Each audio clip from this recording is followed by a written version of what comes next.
Dear student, in our last video we will study how we can know that either the body charge or not. मतलब हम ये कैसे पता करें कि हमारे पास जो बॉडी है वो चार्ज है या नहीं. तो एक इंस्ट्रूमेंट है, मैंने बताया था, उसका नाम होता है electroscope. Electroscope. The electroscope is an instrument which tells us either the body charge or not. Electroscope में होता क्या बच्चे, दो मेटल्स की फॉइल्स होती हैं जो एक मेटल्स की रॉड से तरीके से कनेक्टेड होती हैं. एक रॉड ये होती है, ऊपर इसकी क्या लगी होती है, गोल चक्की लगी होती है मेटल. अब ये जो फॉइल्स होती है ये पतली फॉइल्स होती है बहुत ज्यादा. तो जो सबसे पतली फॉइल्स है वो हम कौन से मेटल बना सकते हैं, गोल्ड की. ये किसकी है, ये गोल्ड फॉइल्स. अब जो बॉडी हमें टेस्ट करनी है कि चार्ज है नहीं है, उस बॉडी को हम यहाँ पे टेस्ट कराते हैं. If this body is positively charge, suppose that this is the body. If this body is positively charge, then positive charge है, नेगेटिव चार्ज है, सॉरी पॉजिटिव आल्सो है. अगर ये भी पॉजिटिव है, ये भी पॉजिटिव है, तो ये क्या करेंगे, ये फॉइल्स रिपेल करेंगे. क्या करेंगी, रिपेल करेंगे, तो हमें पता लग जाएगा कि बॉडी चार्ज है या नहीं है. Similarly if this body is negative charge, then there is also negative and there is also negative charge, then again is repulsion, so we can say that the body is charged or not charged. तो electroscope की सहायता से हम बता सकते हैं कि कौन सी बॉडी हमारी चार्ज है और कौन सी बॉडी हमारी चार्ज नहीं है. बॉडी चार्ज और सॉरी पॉजिटिव चार्ज और नेगेटिव चार्ज को डिवाइड करने के लिए हमने एक मटेरियल की सीरीज बनाई, and this series is called electrostatic series. And we arrange in this series materials such as the upper material is always positively charged when rubbing with their negative with their lower material. अगर हम ऊपर वाले material को कभी रब करें तो नीचे ऊपर वाले मटेरियल को अगर नीचे वाले मटेरियल से रब करते हैं तो ऊपर वाला मटेरियल हमेशा पॉजिटिवली चार्ज होगा. जैसे मेरे पास एक इलेक्ट्रोस्टैटिक सीरीज में कुछ मटेरियल्स हैं, इलेक्ट्रोस्टैटिक सीरीज. इलेक्ट्रोस्टैटिक सीरीज में ये मेरे पास मटेरियल है. Number first is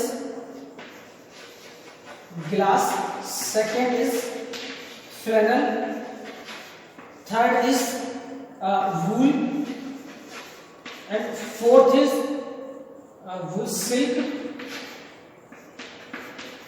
and fifth is hard material, hard metal. 7 is rubber, 8 is it is plastic, sorry wax. 6 7 8 is plastic. और एक एक्सेप्शन होता है 9 सल्फर. अगर सल्फर की हम छोड़ दें तो अब इन बॉडीज की अगर हम बात करें, ये मेटल है. ग्लास को अगर हम सिल्क से रगड़ते हैं तो मैंने बताया था अपर बॉडी में सब पॉजिटिवली चार्ज होगी, लोअर बॉडी नेगेटिवली चार्ज होगी. लेकिन अभी ये नेगेटिवली चार्ज है. अगर हम इसको प्लास्टिक से रब करा दें तो ये अब पॉजिटिवली चार्ज है, ये नेगेटिवली चार्ज है. तो the electrostatic series gives us a guideline which tells us whether the body positively charged or negatively charged. तो ये जो सीरीज है हमें गाइडलाइन देती है कि बॉडी कब पॉजिटिव चार्ज होगी और कब नेगेटिव चार्ज होगी. जब आगे और हमने डिस्कवरी की, आगे और एक्सपेरिमेंट हुए, तब जब मेटल को देखा गया तो मेटल में जब अदर प्रॉपर्टीज उसकी देखी गई कि हाँ मेटल में किस किस से मिलकर बना है, तो मेटल जब तोड़ा गया तो उसमें छोटे छोटे पार्टिकल्स बने. उसके सबसे छोटा पार्टिकल उसका एटम बना, और एटम में भी अंदर हमने देखा कि एटम के अंदर एक न्यूक्लियस होता है जो पॉजिटिवली चार्ज होता है, स्टेबल होता है, और उस न्यूक्लियस के चार्ज वो इलेक्ट्रॉन होते हैं. यही इलेक्ट्रॉन्स मेटल में से बाहर जाते हैं, एटम में से बाहर जाते हैं और अंदर आते हैं. तो इसी की वजह से चार्ज प्रोड्यूस होता है. And the basic and fundamental property of electron is that electron is always carry by particle. मतलब अगर ये बॉडी चार्ज हुई है, मैंने इसको यहां रख किया है, ये बॉडी चार्ज हुई तो किसकी वजह से चार्ज हुई? इसके कुछ पार्टिकल्स में आ गए। अगर नेगेटिव पार्टिकल्स में आ गए तो ये नेगेटिव चार्ज होगी, और पॉजिटिव पार्टिकल्स में आ गए तो ये पॉजिटिव चार्ज होगा। तो हमारे पास जो रीजन था, मतलब जो हमने पढ़ा है अभी तक, जो बॉडी को हम चार्ज करते हैं, इसको एक फिक्स नेम दिया है, इसको बोलते हैं इलेक्ट्रिफिकेशन। क्या बोलते हैं इसको? Electrification. Electrification. So electrification is a process in which a body got charged. Electrification क्या है?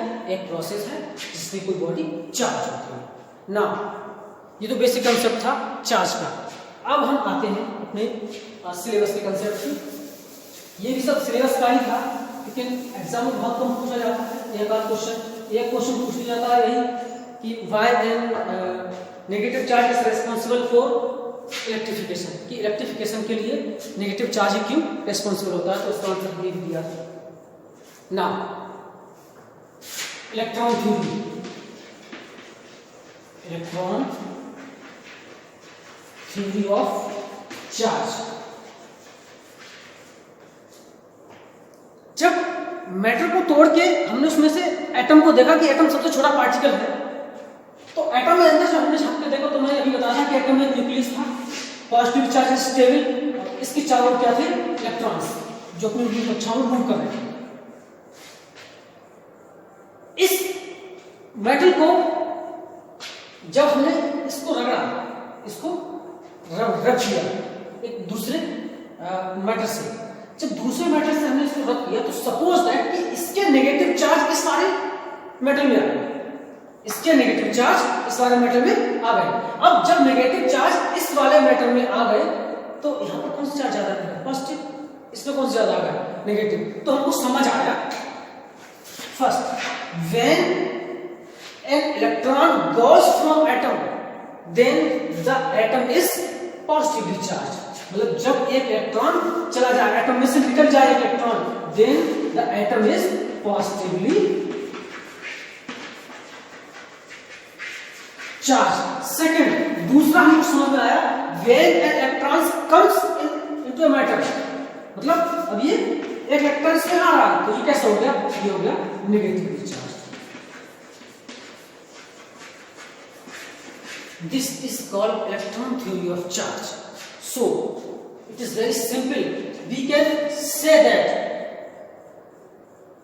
फॉर इलेक्ट्रिफिकेशन, मतलब चार्ज कब हो रही, बॉडी पॉजिटिवली नेगेटिवली चार्ज कब हो रही है? बॉडी पॉजिटिवली और नेगेटिवली चार्ज तभी हो रही है जब इलेक्ट्रॉन या तो बाहर जा रहा है या एटम में अंदर आ रहा है। सो इलेक्ट्रिफिकेशन के लिए किस चीज की जरूरत हुई है? केवल इलेक्ट्रॉन की।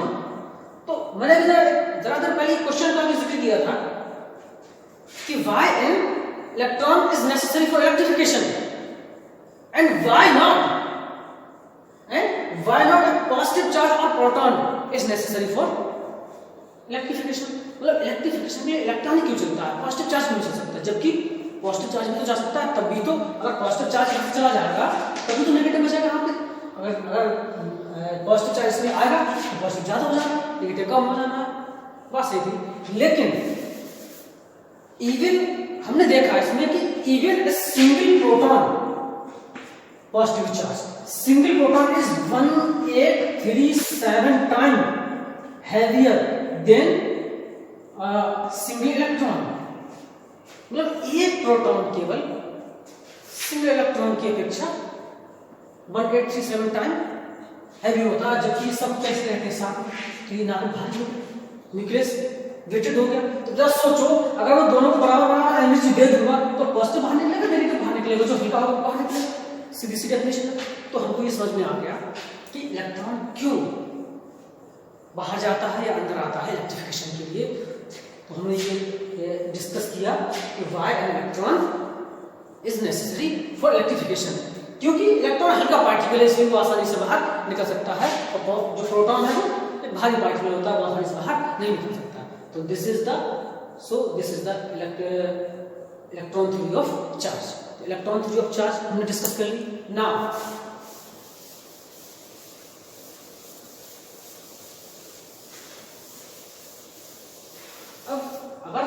चार्ज की प्रॉपर्टी पढ़ते हैं। प्रॉपर्टीज ऑफ चार्ज में आगे हम ये भी देख सकते हैं कि चार्ज एनर्जी में चल सकता है। जैसे सपोज है ये बॉडी, हमने इसको रब किया, इसने पेपर को उठा लिया, इस साइड से नहीं उठाया, दूसरी बॉडी में रब किया, इस साइड से रब किया, उठा लिया। अब हम इसको ऐसे पढ़ता है, इस साइड से उठा लिया। इसका मतलब क्या हुआ कि बॉडी का चार्ज यहाँ से चलकर कहाँ तक आ गया, यहाँ तक आ गया, जबकि पहली बॉडी में चार्ज नहीं चला था।